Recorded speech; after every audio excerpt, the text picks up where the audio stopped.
Oke, halo, selamat sore semuanya. Selamat datang di acara Dialog Karir Mekanik TV yang di hari ini berjudul Saatnya Evaluasi Bisnis lewat Audit Keuangan Akhir Tahun. Halo semuanya, perkenalkan nama saya Ria Hernisa dari tim Mekanik City. Nah, teman-teman, gimana nih kabarnya hari ini? Semoga teman-teman dimanapun teman-teman berada, itu bisa dalam keadaan sehat selalu ya. Nah, sebelum kita mulai nih acaranya, kayaknya boleh kali ya kita saling kenalan dulu yuk lewat di chatbox nih. Jadi teman-teman bisa banget sampaikan nih nama teman-teman, domisilinya, serta posisinya di kolom chatbox ya, biar kita bisa saling kenalan. Nah, sebenarnya di kolom chatbox udah ada sih beberapa yang memperkenalkan diri nih. Ada dari Mbak Fatimah dari Japan Indonesia Management and Investment Inc. di Bogor. Wah, halo Mbak. Lalu juga ada Jaslyn dari Jakarta, ada Kak Malik Anugrah dari Balikpapan, ada Julianto dari Pontianak, Kak Yohana dari Bali, Kak Ayu dari Medan. Oh, ada juga yang dari Jakarta, Kak Ashri. Halo. Kak Ilham dari Surabaya. Ada yang Kak Dandi dari Depok. Wah, keren banget. Oke, nah yang teman-teman nih kalau belum kenalan boleh banget ya kalian memperkenalkan diri kalian di chatbox kali aja nanti ada dapat kesempatan nih untuk partnership atau mungkin dengan partner bisnis gitu ya di kolom chatbox. Oke. Nah, selanjutnya nih teman-teman, sebelum kita masuk nih ke inti acaranya, mungkin aku mau izin nih memperkenalkan sedikit terkait dengan Mekari dan juga Mekari University. Karena mungkin di sini ada yang sudah familiar dengan Mekari dan Mekari University, atau mungkin ada yang baru pertama kali nih ikut acara kita hari ini. Nah, boleh next dulu? Oke, nah yang pertama nih terkait Mekari. Jadi sebenarnya Mekari apa sih gitu? Mekari merupakan perusahaan yang menyediakan solusi otomasi berbasis cloud untuk mendukung perkembangan beragam kebutuhan bisnis teman-teman. Mulai dari Mekari Jurnal untuk kebutuhan akuntansi, Mekari Talenta untuk kebutuhan HR, Mekari Klik Pajak untuk kebutuhan perpajakan, Mekari Kontak untuk kebutuhan CRM, dan Mekari Sign untuk pengesahan dokumen digital dan sebagainya. Nah, selain Mekari, kita ada juga nih namanya Mekari University. Boleh di next dulu?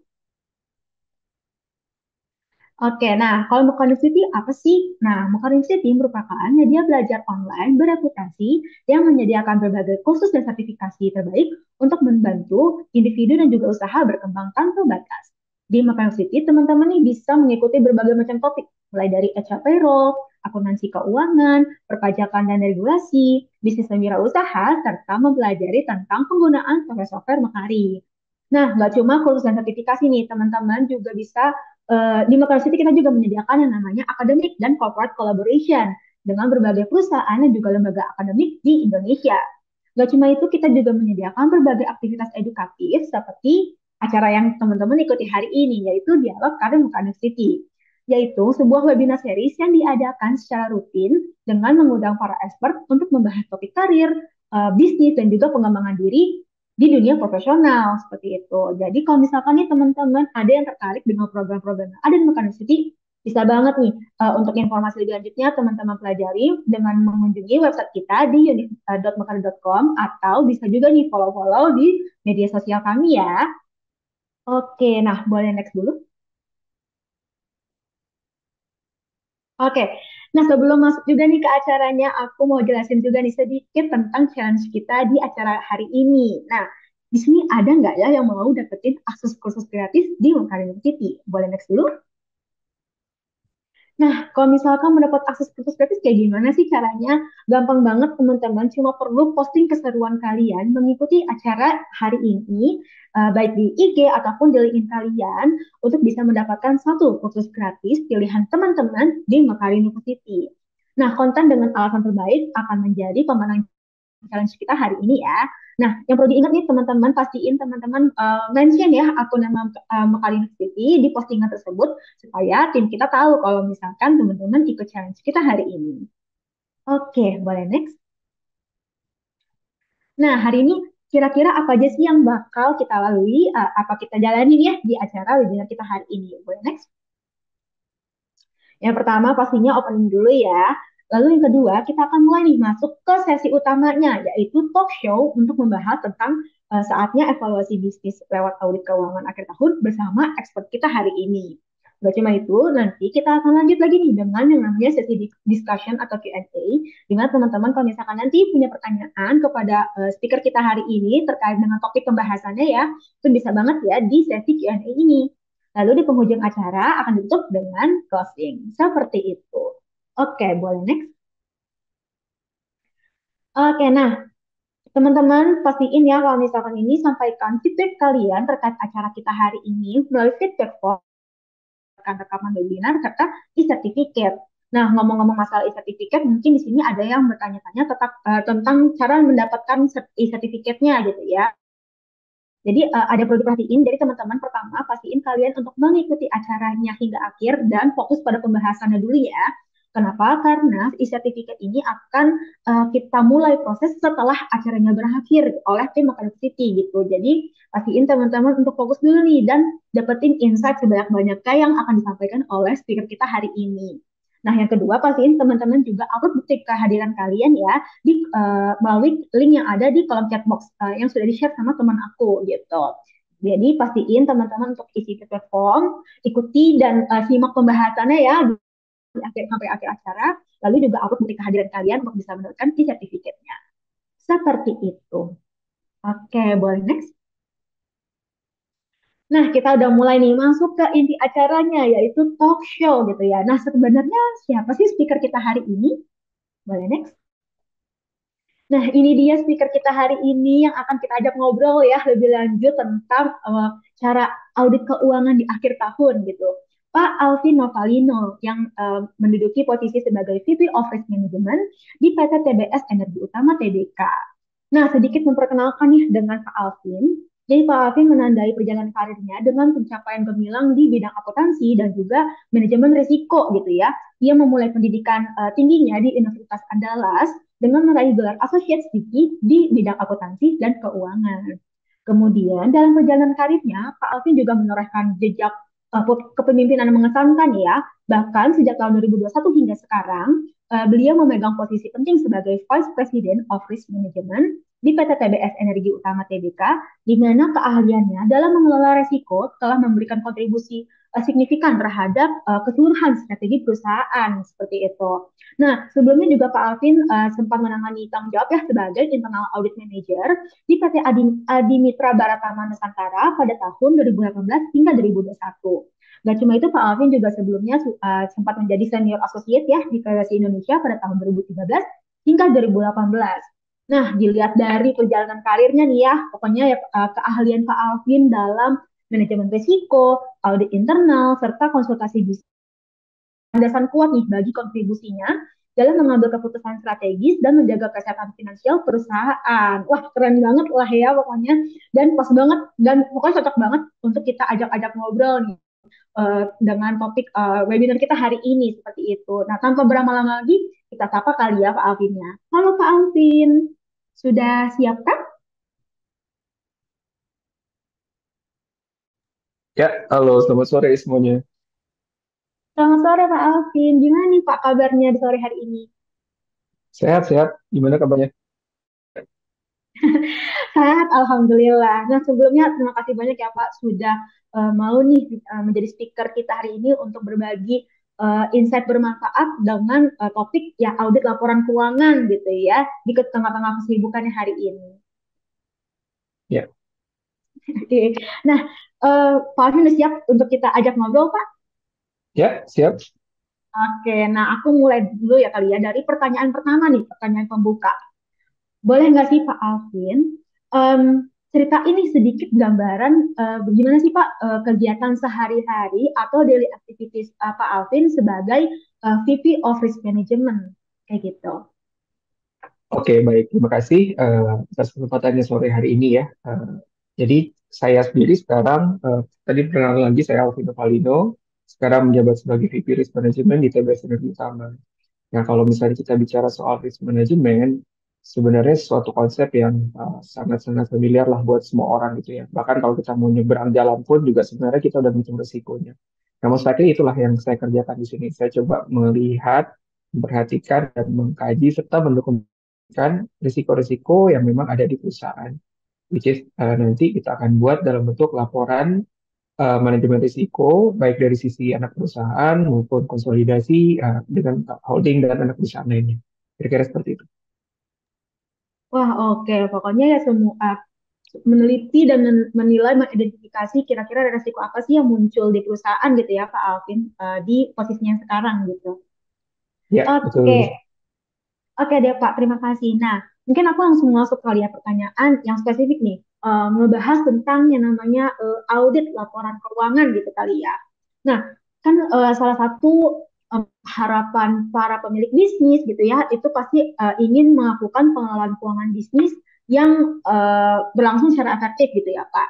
Nah, sebenarnya apa sih Pak faktor-faktor kunci yang sekiranya perlu nih kita eh, fokuskan atau kita perhatikan yang akan menjadi penentu efektivitas bisnis di suatu perusahaan seperti itu, Pak.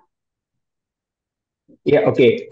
Kalau kita ngomongin soal efektivitas perusahaan, based on experience saya, baik dari konsultan dulu di PwC maupun sekarang di perusahaan swasta, memang banyak sekali ya yang mempengaruhi ya. Beberapa di antaranya yang pertama mungkin dari sisi strategi dulu ya. Strategi bisnis yang memang tepat gitu. Apa sih yang dimaksud dengan strategi bisnis yang tepat? Biasanya memang strategi bisnis yang pastinya harus realistis gitu ya, di mana selain realistis, definisi dari realistis sendiri adalah dapat diimplementasikan dan juga dapat diukur gitu. Jadi kalau misalnya dari perusahaan, biasanya kan dari starting pertama bikin dulu visi misi, tujuan dan sebagainya. Nah, dari sana diturunkan ke strategi-strategi yang akan dilakukan untuk mencapai visi misi dan tujuan dari perusahaan tersebut. Nah, kita lihat nih based on scale dari perusahaan tersebut agar bisa membuat tujuan tadi agar bisa membuat tujuan tadi lebih realistis dan bagaimana membuat strategi bisa achieve dari masing-masing tujuan tersebut. Kira-kira seperti itu. Another things Hmm, mungkin terkait dengan manajemennya juga ya, manajemen yang efektif, lalu juga dari sisi budaya atau culture organisasi yang kuat. Nah, yang terakhir juga yang paling penting adalah bagaimana kita perusahaan itu bisa melakukan pengelolaan keuangan yang lebih efektif gitu ya. Kira-kira seperti I itu. see. Oke, Pak. Nah, mungkin aku langsung masuk ke pertanyaan spesifik nih ya tentang audit keuangan itu. Nah, sebenarnya sih Pak, kalau misalkan boleh dijelaskan nih secara sederhana, apa sih Pak yang dimaksud dengan audit keuangan ini dan apa sih tujuan kenapa perlu nih audit keuangan itu dilakukan oleh suatu perusahaan gitu ya? Oke, jadi mungkin di sini juga sekalian meluruskan nih. Jadi ada yang dinamakan dengan audit keuangan dan ada juga yang dinamakan dengan evaluasi keuangan. Dua hal ini Hmm, adalah sesuatu yang memang quite berbeda ya. Nah, ketika kita bicara mengenai audit keuangan, most likely itu adalah sebuah proses yang digunakan untuk uh, mengevaluasi nih bukti-bukti atau evidence-evidence secara objektif dari asersi-asersi yang ada di laporan keuangan. Jadi memang spesifik nih biasanya untuk laporan keuangan nih. Jadi setiap akhir tahun biasanya kita akan membuat dari finance accounting akan buat laporan keuangan dan nanti akan ada auditornya, most likely dilakukan oleh external parties, kantor akuntan publik. Nah, mereka akan ngecek apakah laporan keuangan tersebut reliable atau tidak secara Nah, di sisi lain, ada juga yang dinamakan dengan evaluasi keuangan. Nah, evaluasi keuangan ini bagaimana kita bisa menilai kinerja dari perusahaan dengan beberapa rasio-rasio yang ada gitu ya. Jadi, kita akan lebih fokus misalnya kepada rasio-rasio berkaitan dengan laporan laba ruginya, arus kas, neraca, dan sebagainya. Jadi, ada dua hal yang memang berbeda gitu. Cuman memang dari sisi tujuannya sendiri, audit keuangan biasanya tadi ya, karena memang berfokus kepada reliability-nya, pasti akan berkaitan sama bagaimana bisa memastikan pengeluaran-pengeluaran yang ada itu memang dalam batas yang wajar, gitu ya. Jadi nanti hmm, sebagai seorang auditor biasanya akan melakukan pengecekan nih, istilah terminologi itu namanya vouching. Jadi ngecekin bukti-bukti transaksi, misalnya kayak nota, tanda terima, dan sebagainya, invoice, dan sebagainya. Nah, lalu hmm, selanjutnya biasanya kita juga melakukan pengecekan apakah keuangan tersebut sudah sesuai dengan standar. Laporan keuangan di Indonesia itu biasanya menggunakan namanya PSAK nih, Penetapan Standar Akuntansi. Jadi itu sebagai satu standar, quote-unquote Bible-nya lah gitu ya, yang memang harus dipatuhi oleh pencatatan akuntansi dari sebuah perusahaan. Lalu ada juga misalnya seperti menjamin mutu dan integritas ya dari laporan keuangan. Kenapa ini dimasukkan? Karena memang jelas ketika kita melakukan audit dari laporan keuangan, berarti laporan keuangan itu harus terjaga nih mutunya dan integritasnya. Jujur nggak sih laporan keuangan yang dibuat oleh si perusahaan tersebut mau digede-gedekan dari sisi eh, apa namanya pendapatannya gitu atau mengecil-ngecilkan expense-nya dan sebagainya gitu ya. Lalu biasanya terakhir adalah continuous improvement ya. Jadi dari auditor biasanya akan berikan masukan nih, perbaikan celah-celahnya yang kemarin agak kurang baik dan sebagainya itu bisa dilakukan perbaikan melalui audit laporan keuangan sendiri. Kira-kira seperti Hmm, itu.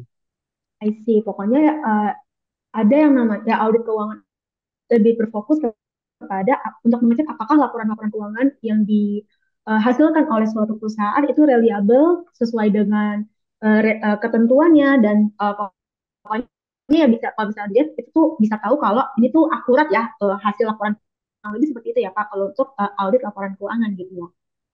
Ya, betul, betul sekali. Oke. Nah, aku mau tanya nih Pak. Biasanya tuh kalau laporan audit keuangan itu tuh umumnya dilakukan kapan sih Pak? Kayak misalkan apakah ada waktu-waktu tertentu yang kayak wajib banget nih ada laporan audit laporan keuangan ini atau mungkin setiap tahun atau mungkin setiap bulan gitu. Biasanya umumnya di lapangan seperti apa sih Pak? Oke, itu biasanya akan tergantung dari seberapa besar perusahaannya ya yang akan dilakukan audit keuangan. Pertama, misalnya kalau di Indonesia perusahaan-perusahaan yang memang TBK atau perusahaan terbuka yang listed di Bursa Efek, nah itu biasanya di awal tahun tuh udah harus submit tuh, mungkin sebelum Maret atau April gitu ya. Karena nanti akan berkaitan sama eh, RUPS, rapat pemegang saham yang akan mereka lakukan untuk mendeklar profit, laba, dan sebagainya yang mereka dapatkan di sebelumnya itu berapa banyak sih. Jadi deklarasi itu sangat penting dari sisi mereka, dari sisi perusahaan TBK tersebut untuk menginformasikan kepada masing-masing shareholder yang punya saham dari masing-masing perusahaan tersebut. Dan juga dari sisi deklarasi tersebut dan juga dari laporan keuangan itu disampaikan yang sudah dilakukan audit gitu ya, yang dilakukan audit oleh kantor akuntan publik terutama gitu. Nah, kalau untuk perusahaan Hmm. yang memang dari kelas yang medium atau mungkin lebih ke small gitu ya, itu sebenarnya tidak ada kewajiban tertentu gitu. Cuman biasanya dilakukan itu di setelah 31 Desember atau setelah 30 Juni. Jadi tergantung nih masa periodenya itu apakah pakai 1 Januari atau 31 Desember atau misalnya dari Juni ke Juni gitu ya di tahun yang sama gitu. Yang penting biasanya konsisten dalam waktu 1 tahun. Kenapa? Karena dari sana biasanya dilihat nih performance perusahaan itu keseluruhan seperti apa gitu. Jadi ya Hmm. jawabannya menunggu dari laporan keuangan siklus dari laporan keuangan selesai, apakah itu nanti setelah bulan Desember atau setelah bulan Juni, dan setelah itu nanti tergantung juga dari scale of bisnisnya gitu ya. Karena ada beberapa yang kayak tadi TBK itu wajib untuk melaporkan apa namanya laporan keuangan yang sudah diauditnya sebelum certain months, misalnya Maret atau April gitu kalau saya bilang. Kira-kira seperti itu. Hmm. Oke, berarti berdasarkan ya kapan siklus akuntansinya selesai dan juga dari scale bisnisnya sebesar apa ya, biasanya beda-beda kewajibannya gitu ya Pak ya, untuk Betul melakukan audit. sekali. Oke. Nah, tadi kan kalau ngomongin audit laporan keuangan, salah satu tujuannya ya untuk bisa mendapatkan ya untuk bisa memastikan bahwa laporan keuangan yang disajikan itu reliable gitu ya, informasi-informasi itunya ada gitu kan. Nah, selain itu ada nggak sih Pak Alvin manfaat yang bisa didapatkan jika perusahaan itu menerapkan keuangan ini nih Pak? Oke, kalau dari sisi manfaat, most likely mungkin mirip dengan tujuan tadi ya. Jadi bagaimana sih kita bisa memastikan dari sisi mutu ya terutama ya dan integritas dari laporan keuangan. Karena memang banyak sekali kasus-kasus juga ya di mana perusahaan-perusahaan itu seolah-olah tadi membesar-besarkan atau mengecil-ngecilkan dari labanya. Ngecilin laba kenapa ya? Ya rata-rata misalnya buat menghindari pajak gitu. Kalau semakin kecil labanya semakin kecil juga bayar pajak. Ngebesar-besarin kenapa? Ya rata-rata mungkin buat menyenangkan dari shareholder-nya nih. Mau nyenengin dari direkturnya dan sebagainya untuk membuktikan kalau performance dari perusahaan itu baik itu. Padahal itu tidak terjadi yang seperti itu gitu ya. Nah, that's why perlu yang namanya audit laporan keuangan, terutama yang dilakukan oleh third party gitu ya, dilakukan oleh kantor akuntan publik untuk memastikan itu memang sudah berjalan dengan baik. I see. Jadi ya bisa dicek juga ya gitu ya apakah ya informasinya benar nggak nih gitu kan ya atau kalau misalkan dilakuin audit ini kan jadi tahu juga ya Pak kayak oh nextnya untuk bisa meningkatkan efisiensinya perlu dilakukan hal-hal berikut seperti itu ya Pak ya. Kira seperti itu betul. Oke deh, thank you Pak. Nah, pertanyaan selanjutnya nih Pak. Kalau gitu misalkan apa sih Pak komponen atau elemen yang biasanya menjadi fokus ketika melakukan audit keuangan ini gitu? Oke, biasanya kalau kita ngomongin soal audit keuangan, kita nggak jauh-jauh asersi. Terminologinya itu atau jargonnya itu disebut dengan asersi. Asersi apa nih? Asersi itu adalah hal-hal yang memang kita lihat, kita fokuskan gitu ya pada saat kita melakukan audit laporan keuangan. Nah, banyak nih banyak sih sebenarnya apa namanya turunan-turunan dari asersinya. Beberapa di antaranya, misalnya yang pertama adalah completeness. Completeness itu kita mau melihat nih apakah semua transaksi material telah dicatat di dalam laporan keuangan. Misalnya tadi ya, pada saat kita melihat spesifik di expense gitu ya. Expense itu kan pengeluarannya kita. Apakah memang semua pengeluaran-pengeluaran kita tuh sudah benar dicatat dari sisi akuntansinya atau belum gitu ya. Nah, itu dari mana kita tahu ya? Kita tahu dari kita melakukan audit nih, kita cekin nih apa yang dicatatnya itu benar. Caranya kita coaching, kita cek dokumen-dokumen invoice-invoice-nya tadi kita cocokkan dengan listing yang mereka catat. Itu sudah agree belum? Itu sudah sama atau belum gitu. Kalau misalnya memang ada perbedaan ya itu harus ditanya nih. Ini kenapa kenapa dia nyatat ada tapi buktinya nggak ada atau kebalik buktinya ada tapi yang dicatatan itu nggak ada gitu. Nah itu biasanya disebut dengan completeness gitu ya. Nah, yang kedua namanya biasanya salah satunya adalah accuracy. Accuracy ini pastinya berkaitan dengan keakuratan ya. Apakah amount-amount yang dicatat itu, jumlah amount yang dicatat itu sudah benar gitu ya.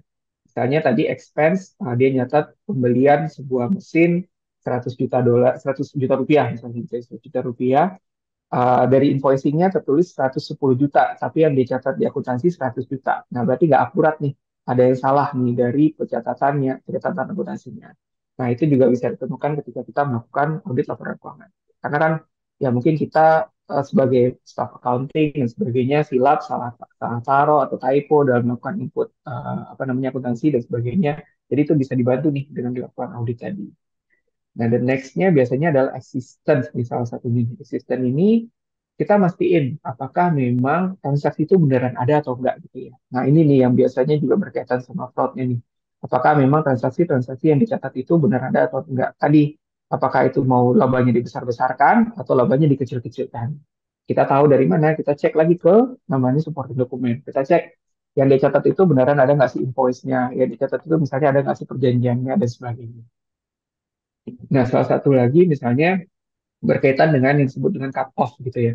Cut off ini biasanya kalau udah mau akhir tahun laporan keuangannya nih atau masanya misalnya dari Desember ke Januari, transaksi-transaksi yang dilakukan di bulan Januari harusnya tuh nggak boleh diklaim di bulan Desember tuh karena sudah lewat dari tahun atau sebaliknya gitu ya.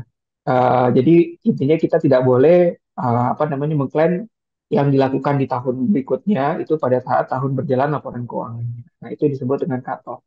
Kita harus make sure apakah memang semua transaksi itu memang dilakukan pada saat tahun berjalannya gitu, instead of di tahun berikutnya dan sebagainya. Kira-kira seperti itu. Oke, berarti tadi kalau misalkan aku rangkum beberapa elemen atau komponen yang perlu dipastikan ada gitu ya ketika melakukan audit keuangan itu completeness, accuracy, existence, dan juga cut off gitu ya Pak. Oke, Ya, selanjutnya nih Pak, tadi kan kita Pak Alvin juga udah ngejelasin ya kayak audit keuangan itu apa, tujuan dan manfaatnya itu pentingnya bagi perusahaan melakukan audit keuangan ini seperti apa dan lain-lain itu udah ke cover lah ya gitu. Nah, kira-kira nih Pak, kalau misalkan ingin melakukan audit keuangan, ada nggak sih yang perlu kita siapkan untuk bisa melakukannya gitu? Jadi apa aja yang perlu disiapkan oleh suatu perusahaan atau mungkin pemilik bisnis atau mungkin ya staff yang bertanggung jawab ketika ingin melakukan audit laporan keuangan tersebut kayak gitu. oke. Kembali lagi mungkin akan dikembalikan kepada scale of bisnisnya gitu ya. Kalau misalnya perusahaan yang memang sudah besar, harusnya sudah bisa hire kantor akuntan publik nih. Jadi dilakukan oleh third party gitu ya. Jadi as simple as kita melakukan hiring kepada kantor akuntan publik, nanti mereka akan melakukan assessment terhadap perusahaan kita, mereka akan audit nih dari perusahaan kita gitu ya. Nah, cuman kan memang tidak semuanya nih mungkin punya dana gitu ya untuk melakukan audit, sorry, untuk melakukan hiring terhadap kantor akuntan. Nah, kalau misalnya scale kita masih yang medium atau small gitu ya dari sisi bisnisnya, ya mungkin bisa juga nih dilakukan sama rekan-rekan internal auditnya memang mengerti terhadap akuntansi keuangannya gitu. Nah, biasanya kalau yang dari sisi accountingnya, sorry dari sisi internalnya yang dilakukan internal itu starting dari kita bikin plannya dulu gitu ya. Jadi kita buat plannya, dari plannya itu kita tentukan nih tadi scope-nya itu misalnya dari 1 Januari sampai 31 Desember, lalu nanti kita akan lakukan analisa dari sisi laporan keuangannya, apakah ada dokumen-dokumen atau misalnya transaksi-transaksi yang material gitu ya. Karena mungkin kalau kita ambil semuanya 100% dalam 1 tahun itu akan sangat makan waktu biasanya gitu kan. Dan kurang efektif juga. Jadi mungkin dari listing tersebut, let's say dari revenue-nya mana yang material, dari expense-nya mana yang material, gitu, dari cost of goods sold-nya mana yang material, dan sebagainya. Nah, nanti dari sana barulah kita cek ke supporting dokumennya tadi. Kita lihat nih supporting dokumennya apakah sudah sesuai belum sama yang mereka catat di accountingnya gitu. Itu sangat pekerjaan yang mungkin dianggap, aduh ngapain sih ngeliatin dokumen. Tapi itulah yang akan menjadi patokan kita memastikan bahwa si laporan keuangan tadi reliable atau tidak. Dengan ngecekin yang namanya supporting dokumen. Nah, the next thing setelah kita buat apa namanya laporannya, jadi kita rangkumkan dalam sebuah laporan, kita komunikasikanlah resultnya kepada director dan sebagainya. Lalu nanti mungkin dari sana, kalau enaknya kalau dilakukan oleh pihak internal nih, kita bisa kasih beberapa masukan nih, apakah mungkin dari sisi SOP-nya atau internal control-nya masih kurang dan sebagainya gitu. Itu bisa kita kasih masukan lebih gitu. Kalau misalnya kantor akuntan, rata-rata memang yang pekerjaannya cuma ngaudit aja gitu kasih rekomendasi ada manajemen letter misalnya, cuman mungkin nggak spesifik. Tapi kalau kita dilakukan oleh pihak internal mungkin bisa lebih spesifik nih karena kan orang dalam nih yang melakukan gitu, orang-orang dia juga gitu yang melakukan. Walaupun sebenarnya job desk orang internal audit itu nggak melakukan audit terhadap laporan keuangan gitu ya, tapi ya bisa aja gitu dilakukan dengan segala keterbatasan dari perusahaan gitu. Kira-kira seperti itu. Oke, Pak Alvin, terima kasih. Berarti tadi ada beberapa yang perlu dipersiapkan gitu ya. Yang pertama ya pastinya perlu di planning dulu gitu kan, dan perlu di listing dulu nih data-data apa atau misalkan dari jangka waktu berapa nih yang mau disiapkan gitu ya. Terus juga menyiapkan tentunya yang pasti penting tuh supporting dokumen karena itu yang menjadi eh, yang menjadi basis untuk pengecekannya ya supporting dokumen itu gitu ya. Lalu dibuat summary-nya dalam bentuk laporan supaya bisa disiapkan dan bisa dilihat dicek lebih lanjut ketika laporan audit keuangan berlangsung. Ini ya. Oke, nah ada pertanyaan selanjutnya nih Pak. Jadi mau tanya kalau misalkan selain audit laporan keuangan, sebenarnya ada lagi nggak sih Pak sumber lain yang bisa kita gunain nih untuk melakukan audit performa keuangan perusahaan untuk mungkin bisa yang menilai efisiensi yang udah dilakukan bisnis perusahaan atau mungkin menggali peluang bisnis nih di masa mendatang gitu. Oke, mungkin tadi yang saya sampaikan sebelumnya tuh relate. Jadi kan tadi ada satu yang kita bilang dengan audit laporan keuangan, tadi satu lagi kita bisa bilang tuh evaluasi dari keuangannya. Nah, ketika Hmm, kita ngomongin evaluasi, itu akan most likely berkaitan dengan kinerja dari perusahaan. Kalau tadi I laporan see. keuangan itu lebih ke reliability-nya laporan keuangan kita, kalau evaluasi itu ya lihat nih kinerja company kita tuh sejauh mana sih gitu loh.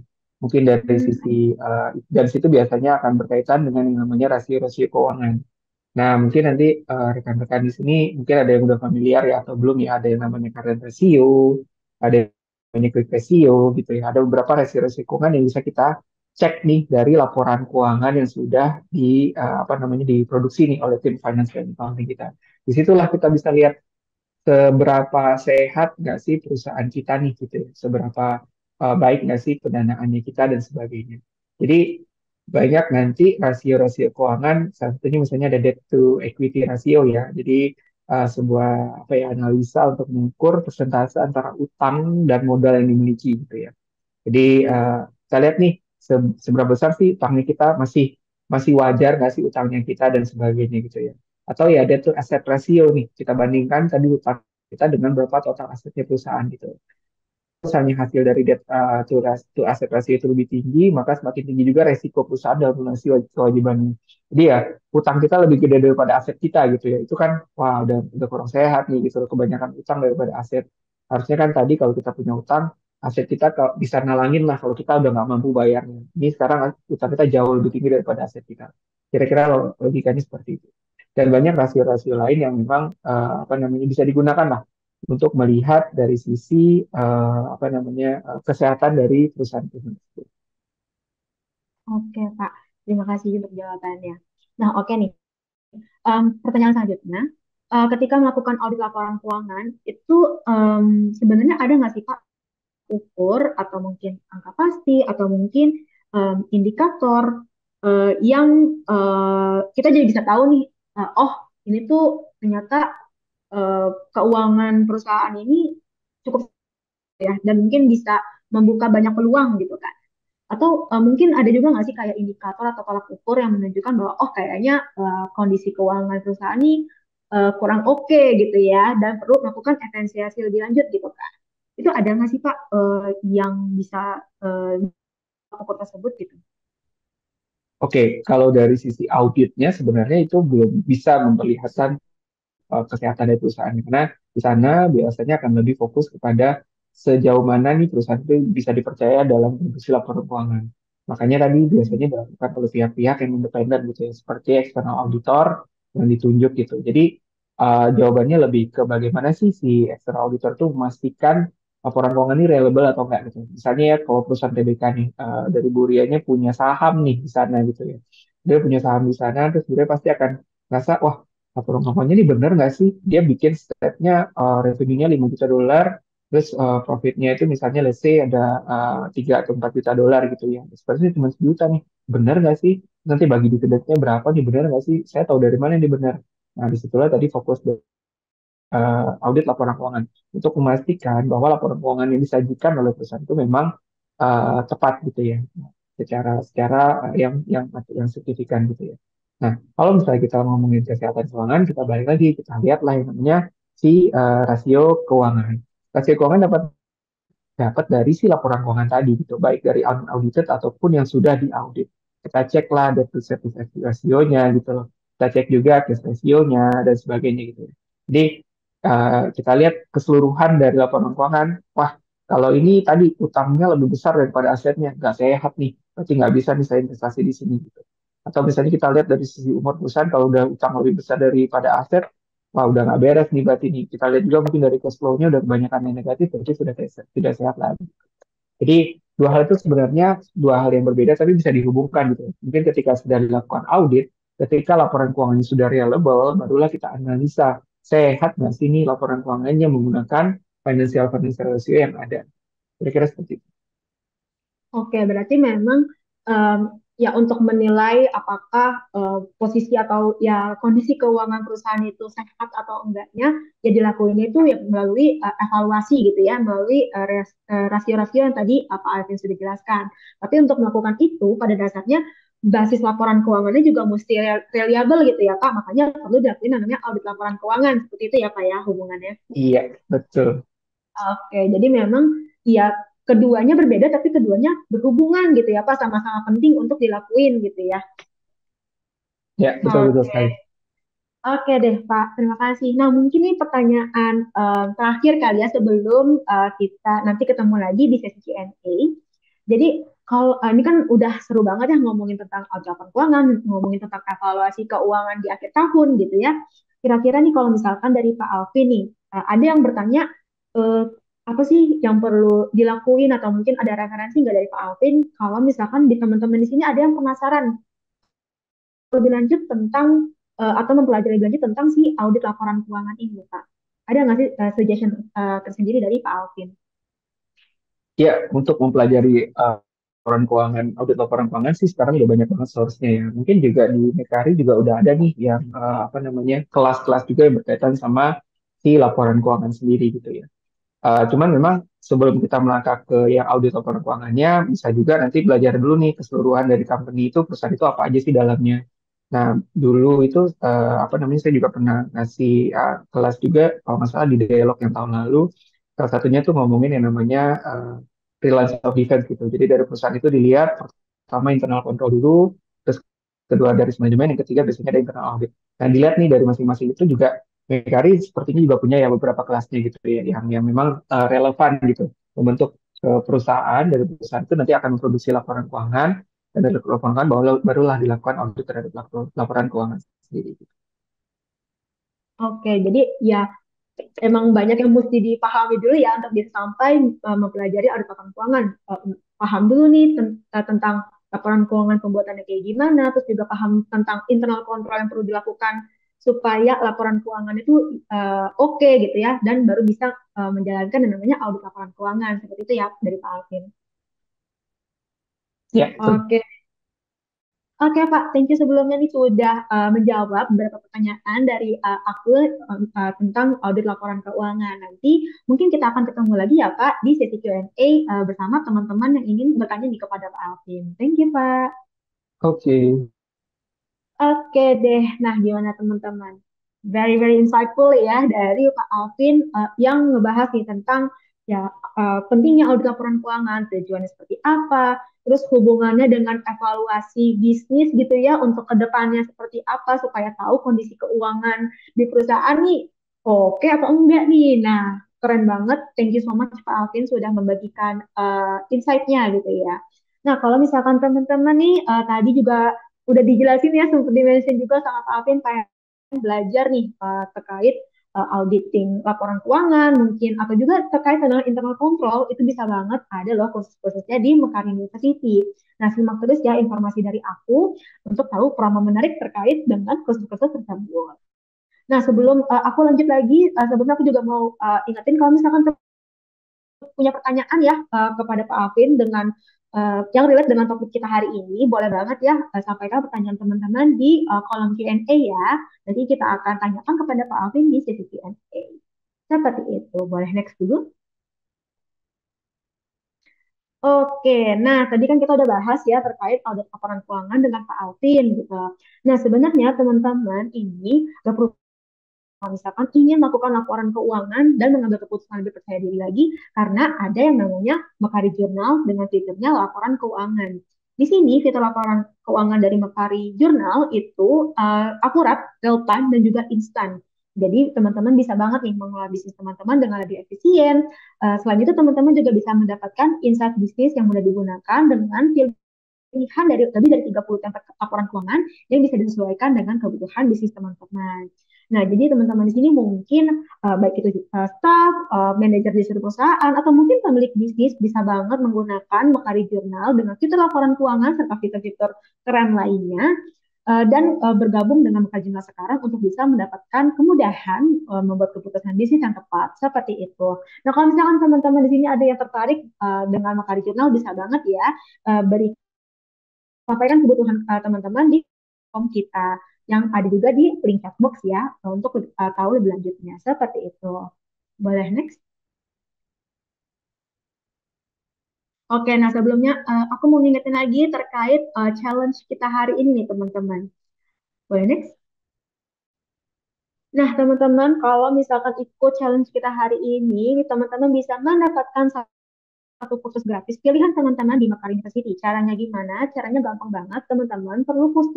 Hanya perlu posting keseruan teman-teman mengikuti acara kita hari ini, boleh di IG atau di LinkedIn, dan sampaikan deh, ceritakan seberapa keseruan teman-teman mengikuti dialog karir Mekar University hari ini.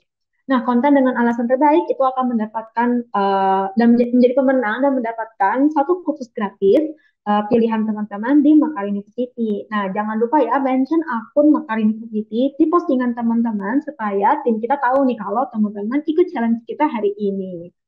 Seperti itu. Oke, boleh next.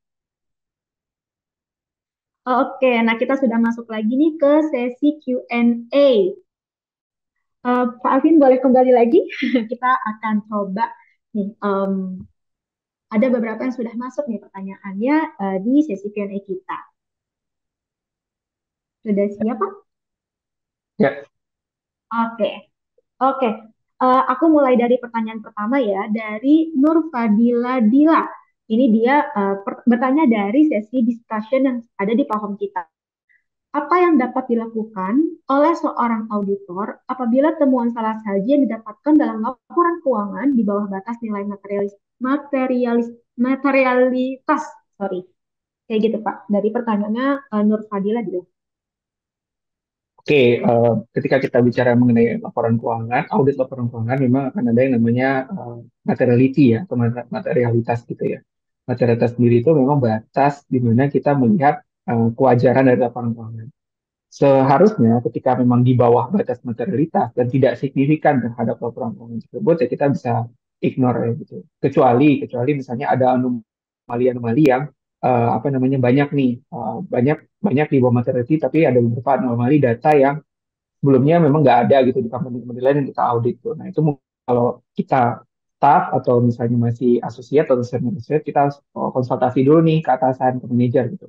Mungkin kitanya belum bisa melihat di sana ada fraud atau enggak, tapi mungkin kalau untuk yang lebih senior, itu dia bisa akan melihat nih, oh ini kok mungkin memang kita anggap imaterial gitu ya, atau lewat as immaterial, tapi ternyata ada celah fraud gitu di sana gitu. Mungkin lebih baik dikonsultasikan juga kalau misalnya memang anomali gitu. Tapi as long as memang datanya so far so good, tidak ada kelihatan ada anomalinya, memang dan supporting dokumennya juga semuanya mendukung gitu ya, ya berarti harusnya tidak masalah untuk kita ignore saja gitu, karena memang tidak berdampak banyak lah untuk apa namanya keseluruhan dari laporan keuangan.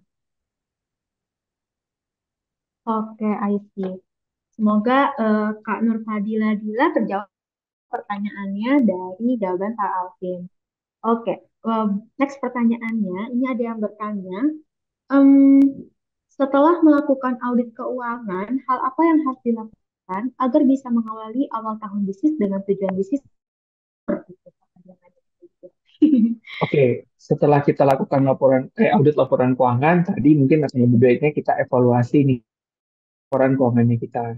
Jadi setelah tadi ya data kita itu memang sudah reliable, sudah diaudit gitu ya. Kita lihat nih prospek ke depannya itu dari laporan keuangan kita itu rasio-rasio keuangan itu bergerak positif nggak sih gitu ya. Baik tidak sih untuk masa depan perusahaannya kita gitu.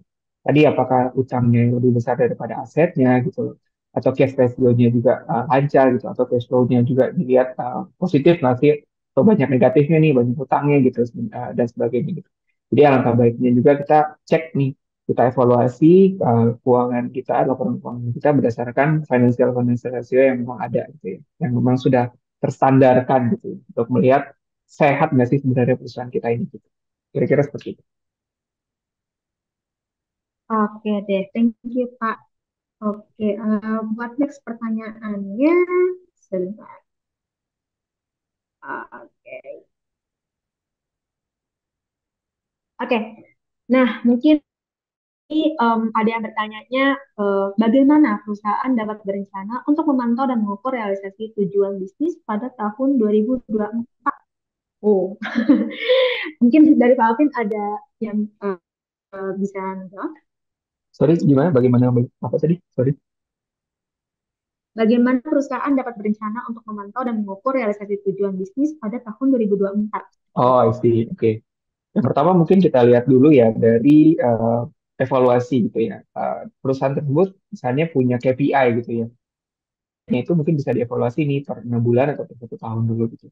Jadi misalnya untuk tahun 2024, dilihat nih 2023, target-target perusahaannya itu sudah tercapai belum sih gitu. Kalau misalnya perusahaan itu biasanya kan pasti akan punya target. Target perusahaan itu akan diturunkan tadi melalui yang namanya KPI. KPI itu nanti akan diturunkan nih per perorangannya tuh gimana sih. Kayak misalnya saya dari iya, enterprise risk management gitu ya, dari risk management, target saya, KPI saya adalah menyelesaikan laporan manajemen risiko. Itu kalau saya naikkan ke atas, laporan manajemen risiko itu adalah sebagai suatu basic keputusan manajemen untuk mengambil keputusan yang memang berbasis terhadap risiko-risikonya. Dinaikin lagi ke atas, itu inline dengan tujuan perusahaan. Salah satu tujuan perusahaan apa? Yang tujuan perusahaan memang apa namanya profit gitu ya. Eh, Profit yang memang avoiding dari atau menghindari dari yang namanya resiko-resiko. Jadi resiko-resiko tadi kita lihat udah kita identifikasi, kita cari tahu mitigasinya, diturunkan ke saya jadi sebuah laporan. Nah, itu jadi KPI-nya saya. Dalam 1 tahun 2023 ini udah jalan atau belum sih? Yang saya lakukan itu apa sih sebenarnya kontribusinya buat perusahaan? Nah, dari sisi perusahaan juga gitu. Yang dia lakukan selama 2023 ini apakah sudah achieve nggak sih goal-nya, achieve nggak sih target-target perusahaan tersebut? Itu yang akan digunakan untuk evaluasi di tahun 2024. Apakah target kita ketinggian atau target kita kerendahan, nah itu bisa kita riset nih, kita bisa gunakan bisa riset lagi di tahun 2024 tergantung dari yang kita achieve di tahun 2023. Kira-kira seperti itu. Oke, Pak Alvin, thank you untuk jawabannya. Paling Sayangnya nih karena keterbatasan waktu, kita harus mengakhiri sesi Q&A kita hari ini. Sebelumnya makasih banyak nih kepada Kak Alvin, gak cuma sharing-sharing insight ya terkait ya, audit laporan keuangan dan manfaat utamanya, juga sudah menjawab nih pertanyaan-pertanyaan yang masuk baik melalui discussion maupun di Q&A kita. Terima kasih ya Kak Alvin telah membagikan ilmunya dan pengalamannya dan juga meluangkan waktunya di tengah sibukan akhir tahun ya Pak. Terima kasih banyak sebelumnya ya Kak. Sama-sama, terima kasih. Oke, thank you Kak Alvin. Semoga sehat selalu. Nah, teman-teman, itu dia sesi kita di Q&A kita hari ini. Semoga sesi pada hari ini jawab rasa penasaran kalian ya, atau mungkin jadi pengen pengen tahu lebih lanjut gitu ya tentang laporan keuangan, atau mungkin mau belajar tentang si internal control-nya gitu ya. Nah, teman-teman, boleh next dulu?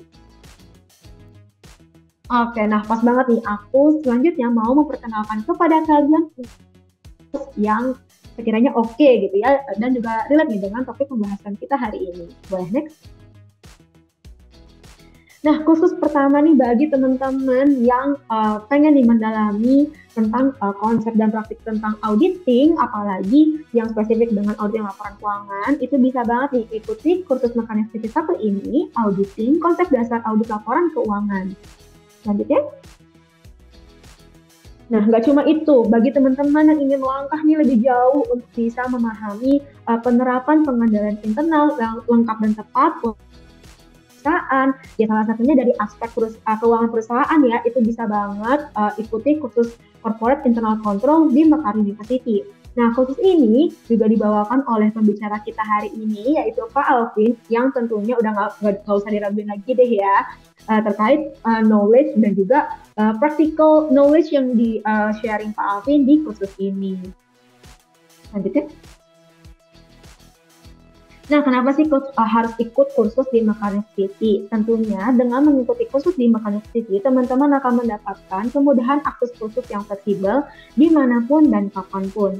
Gak cuma itu, teman-teman juga akan mendapatkan praktik langsung dengan studi kasus intensif dan template pengerjaan, sertifikat penyelesaian, dan pembelajaran dari praktisi berpengalaman, ya salah satunya dengan Pak Alvin Novalino gitu ya.